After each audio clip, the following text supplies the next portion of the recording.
ಹುಲಿಕುಂಟೆ ಬೆಟ್ಟಗುಡ್ಡ ನದಿಗಳ ನಡುವೆ ಚಿಕ್ಕದಾದ ಊರು. ವರ್ಷಗಳ ಹಿಂದೆ ಇಲ್ಲಿ ನಡೆದು ಹೋದ ಜಾತ್ರೆಯು ಈಗಲೂ ಎಲ್ಲರ ಹೃದಯದಲ್ಲಿ ಜೀವಂತವಾಗಿದೆ. ಈ ಹಳ್ಳಿ ವಿಶೇಷವೇನೆಂದರೆ ಇಲ್ಲಿ ಜಾತ್ರೆ ಪಾಠವಂತೆ 5 ವರ್ಷಕ್ಕೊಮ್ಮೆ ಮಾತ್ರ ನಡೆಯುತ್ತದೆ. ಈ ವರ್ಷವೂ ಆ ಕ್ಷಣ ಬಂತು. ಹಳ್ಳಿ ಜನ ಜಾತ್ರೆಯ ಸಿದ್ಧತೆಯಲ್ಲಿ ತೊಡಗಿದರು. ದೇವಾಲಯದ ಮುಂಭಾಗದ ತೆಂಗಿನ ಮರಗಳು ಸಾಂಪ್ರದಾಯಿಕ ಹಂಗಾಮಿಯಲ್ಲಿ ಕಂಗೊಳಿಸುತ್ತಿದ್ದವು. ಜಾತ್ರೆಯ ಮುಖ್ಯ ಆಕರ್ಷಣೆಯಾದ ಆ ಹೊರಗಡೆಯ ಓಡಾಟ, ಅಂದರೆ ದೇವರ ಮೂರ್ತಿಯನ್ನು ಎತ್ತಿಕೊಂಡು ಹಳ್ಳಿ ಸುತ್ತಿನ ಬೆಟ್ಟಗುಡ್ಡದ ಪಥದಲ್ಲಿ ಹೊತ್ತಿಕೊಂಡು ಹೋಗುವ ನಡಿಗೆ ಎಲ್ಲರಿಗೂ ಉತ್ಸಾಹ ತುಂಬಿತು.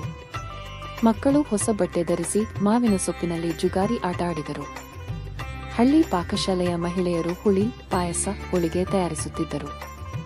ದಾದಿಯವರ ಕಥೆಗಳು, ಜನಪದ ಹಾಡುಗಳು, ನಾಟಕ. ಆ ರಾತ್ರಿ ಹೊಳೆಯ ತೀರದಲ್ಲಿ ಕಣ್ಮುಚ್ಚಿ ಹೊತ್ತ ಹೊತ್ತಿಗೆ ಹಾಡು ನೃತ್ಯಗಳು ಸಾಗಿದವು. ಜಾತ್ರೆ ಎನ್ನುವುದು ಕೇವಲ ಹಬ್ಬವಲ್ಲ, ಅದು ಸಂಸ್ಕೃತಿಯ ಸಂಕೇತ.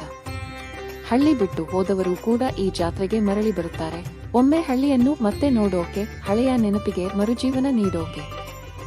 ಆದೊಂದು ತಾತ ಸಾಯಂಕಾಲದ ಚಂದ್ರನ ತಳ ಬೆಳಕಿನಲ್ಲಿ ತನ್ನ ಮೊಮ್ಮಗನಿಗೆ ಹೇಳಿದ, ಈ ಜಾತ್ರೆ ನಮ್ಮ ಸ್ಮೃತಿಯ ಧ್ವನಿ.